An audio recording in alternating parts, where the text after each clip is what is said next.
am about to show you today is the most alien, unimaginable thing we have ever seen on Earth. Behold!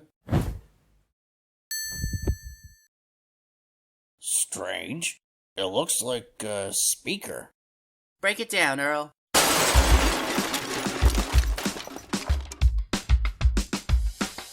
Yo, what's up, my bros? The name's Rapmaster ToeJam, or DJ TJ for all of you homies at home, and this is my associate, Big Rappin' Earl. What's up? We were just stopping by for that lovely right megawatt speaker y'all kindly found for us. Come on, Biggie! Only 5 pieces left to find. Should we call the president? Nope.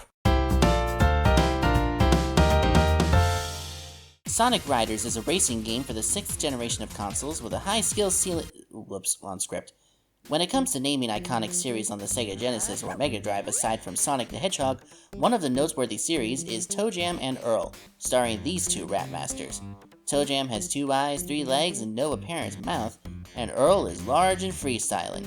These two funky aliens debuted in 1991 with a game that, to be frank, is hard to describe. ToeJam and Earl creator Greg Johnson's main inspiration was the game Rogue, which explains the random levels and items in-game, but it has its own unique flavors that add to its charm.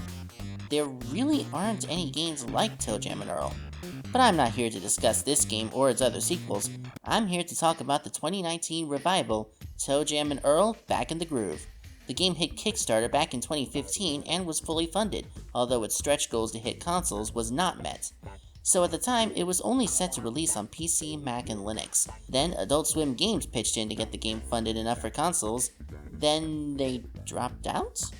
Anyway, the game was developed by Human Nature Studios, whose only other game before this was the PlayStation exclusive Doki Doki Universe, a game that changes depending on how you solve situations based on the player's answers to questions and personality. Back in the Groove finally released on March 1st, 2019, a whole 4 years after it was originally announced, and it was a modest success with a huge following. Seriously, watch the ToeJam and Earl Twitter account. They love their fans and interact with them constantly. The game recently got its Still in the Groove quality of life update, so now's the perfect time to jump back in and review the game. To be honest, before playing Back in the Groove, I had almost no experience with the series.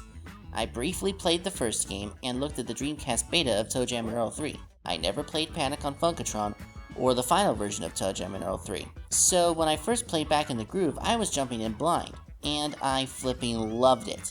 So what made me fall in love with the game? Well, let's first take a brief look at the game's story. The game begins with ToeJam and Earl driving back to Earth with their lady friends Luanda from Panic on Funkatron and Letitia from Mission to Earth. Apparently this whole trip was because ToeJam wanted to impress Luanda, so they borrowed a spaceship from the Funkapotamus Lamont. They get to Earth and begin blasting the planet with funky music, and ToeJam tells Earl to fire up the megawatt subwoofer by pressing the red button. However, ToeJam must be colorblind because Earl accidentally presses the black hole generator button instead. Some crazy crap happens in the black hole and then a washing machine, and Lamont's ship is ultimately split into 10 pieces spread throughout Earth. The 4 aliens make it their mission to collect all the pieces, put the ship back together, and make it back to Funkatron before Lamont realizes his ship is gone. It's essentially a modernized retelling of the first game's story. So let's break down what's happening here. There is a tutorial mode where a 10-stage game has a ship piece on each level and is easier, while fixed mode is a predetermined game of about 25 levels. Random mode creates a completely new and unique set of levels for each time you play, just like the original. Clearing each of these modes unlocks hard mode, another fixed game where difficulty ramps up exponentially. Clearing this mode grants you extreme mode, which is hard mode even harder. And reaching level 10 of extreme mode unlocks Endless World, where the game never ends. Sadly, hard world was way too difficult for me, so I'll be sticking to fixed or random worlds. The goal of each level is to find the ship piece, if the level has any, collect presents and money along the way, avoid hostile Earth lanes, and make it to the elevator to reach the next level. Your map in the bottom right corner becomes clearer as you continue to explore, which helps if you fall back down. Oh yeah, because of the washing machine incident, Earth is split into floors, hence why you take an elevator up and down. That means you can be knocked off or fall off the edge of each level and have to find the elevator in the previous level again, so explore as much as you can. Earth's terrain is accounted for, with normal terrain being either grass, desert, or snow. The aliens can swim in water for a little bit, but their health will drain quickly and refill once reaching land. That also means if you're low on health, you don't last as long in water. In snowy parts of the planet, the water turns into ice, which can be skated on. Sometimes the floor will take place at night, so the aliens have to use a flashlight to see where they're going. However, Earth is filled with, well, Earthlings. The majority of them are hostile, and they will attack you unless you're hiding behind sunflowers, in water, or, most of the time, on ice. Most of them will just hurt you, so grab some food to replenish your health. But unless you're Earl, be careful that you don't eat any rotten food, or you'll lose health instead. Earl must have an iron stomach. Anyway, if an alien gets hurt too much, they lose a life, and when all lives are lost, it's game over. Some Earthlings will send you back to the previous level, freeze you for a few seconds, make you hula dance for a few seconds, make you drop your presents, randomize your presents, or activate a present. Speaking of which, you'll find presents strewn about, which can contain items that either help or hinder you. They'll either be laying out in the open, dropped from some Earthlings, or hide behind trees, bushes, and houses. You can also buy presents from mail drops, but be careful not to approach a fake mailbox. Presents can contain food, high tops, spring or rocket shoes, Icarus wings, or show you the way to good Earthlings, or the elevator. While others could randomize your presents, spawn an Earthling, tell everybody where you are, or, make you die. I'm only scratching the surface here, so keep an eye on each kind of present you find to get an idea on how to use it. Money lying around can be used to buy food or presents, interact with these parking meters that can lead to other prizes, or participate in one of these beat mini-games carried over from Panic on Funkatron. One of the aliens from Funkatron will project themselves via hologram to either give you a beat to play, or let you create one of your own. If you can pull this off well, you can win money and sometimes presents. Money can also be used to enlist the services of some good Earthlings. See? Not all of us are bad. For a fee, the wizard can heal you, the scientist can fix any broken presents you find, the opera singer will defeat enemies around you, and King Tut will reveal anything hidden behind objects. As well, Gandhi G's aura prevents any Earthlings from attacking you while near him. If he's not around though, just look for some sunflowers. Earthlings are kinda stupid that way. This trenchcoat guy will sometimes offer to trade one of his presents for one of yours. Be careful though, sometimes his present is broken. Speaking of which, presents can be found as normal, or they can be amped or broken. An amped present, either for the given level or permanently, increases the effect or amount of time a present has. For instance, high tops are faster, and Icarus wings last longer. A broken present has a likelihood of exploding, so when the meter appears, time it just right to be able to actually use it. Otherwise, it will explode. Then there's the wise man in a carrot suit, who can identify your presents for a fee. As well, when you gain enough experience points, you can come to him to increase your rank. When that rank increases, you gain skill points, which determine your health, speed, luck with presents, etc. Experience points can be earned by exploring the map, opening presents, buying things, and defeating Earthlings by throwing tomatoes at them. Yeah, that's a thing. As you continue playing and racking up experience points, you become eligible for a new rank. The different levels of rank are as follows: Wiener, Doofus, Cabbage, Poindexter, Peanut, Dude, Dog, Playa, Homie, Blame Master, Rat Master, Spin Master, Cool Cat, Funkmeister, and Funk Lord. Each time your rank goes up, some of your character's stats, such as speed and luck with presents, increase by a point. However, some presents and even Earthlings can demote you, so be wary of that.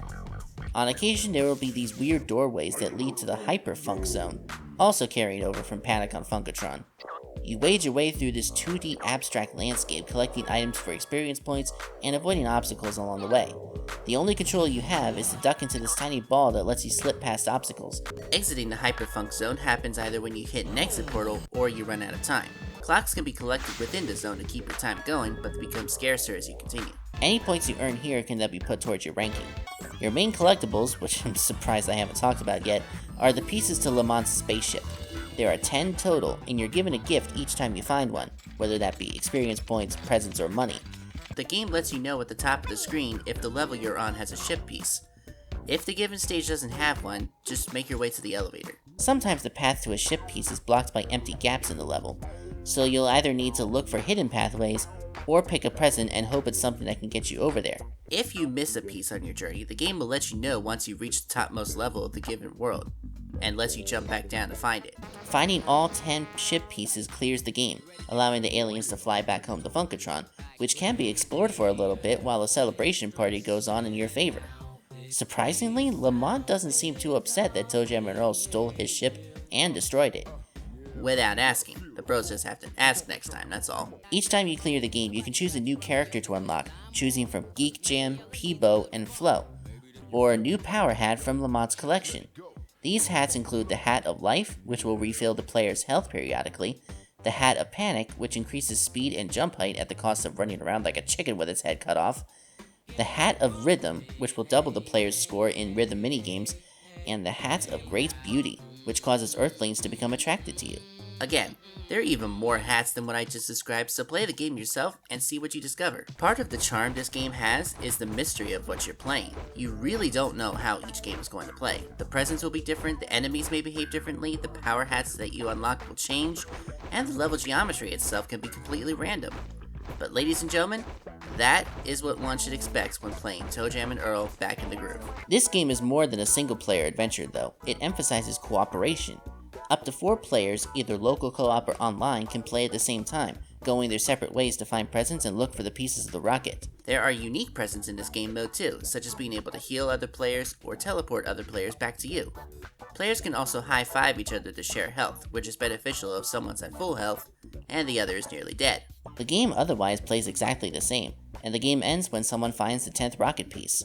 I have yet to try this myself because I don't know anyone else who owns the game to play online, and I've been recording this game footage you're seeing late at night, so nobody's been awake to play with me. The game has a rather unique graphic style, in that the environments are entirely 3D, while the characters and objects themselves are 2D. The style is a modern take on the original game styles, while using the character designs from ToeJam and Earl 3. The characters' movement animations aren't the smoothest, but props to the developers for sticking to their style without deviating too far from what they wanted the characters to look like. Things are as detailed as they need to be, which is effective for a game of this type. One thing I will commend about this game is the map in the bottom right corner, and the smooth movement. In the original game, I disliked how the map was on a button, and how movement was jerky and difficult to watch for long periods of time. You also can actually see what the food is this time. No more accidentally eating bad food. Of course, when it comes to ToeJam and Earl, the one thing we can't not talk about is the music. From the beginning, ToeJam and Earl was based on the funk and rap music that became popular in the late 80s and early 90s, which is around the time the first game was made. That funky style has carried over to this game with a vengeance, with remixed tracks from the first several games making their way here with updated instrumentation and flow. There's even a vocal track featuring what appears to be the voices of ToeJam and Earl themselves. Heck, Earl's voice in this game was the same guy who played him in Mission to Earth, which is pretty cool. My favorite track in this game is Funk Down Under, which is kinda cheating because it's been my favorite song from the last several games. Every song fits with the mood, and honestly, it wouldn't be ToeJam and Earl if this style of music wasn't in there. So kudos to the music team for keeping that spirit alive. And that's ToeJam and Earl Back in the Groove. It's quite out there as a game, but that adds to its charm. I mentioned before that it was a roguelike, but while Rogue was a major inspiration, it really is its own thing that can be difficult to describe. It's a great time, whether with friends or solo, and the clean art style and funky music add to the experience. You really get a different game each time you boot it up, which adds immensely to its replay value. The game is on PS4, Xbox One, Nintendo Switch, and Steam right now. I've been playing the Mac version. So if you want a chill and awesome adventure, the option is there for everyone. So, needless to say, the pandemic, home life, and the holidays kept me from releasing this video when I wanted to. I actually canceled several ideas for videos already, attempting to maintain a schedule for videos that I really want to get done. So from here on out, the videos should be a bit streamlined. I don't know if I can maintain a monthly schedule though, but I'll do my best to communicate what's going on through my community tab or on Twitter. Keep an eye out for more news. Hi. Well, this was a long time coming. I apologize immensely for how long it took to get this video made, and depending on how things go later on, I'll try to keep that from happening again. I'm just way too busy these days, and it shows.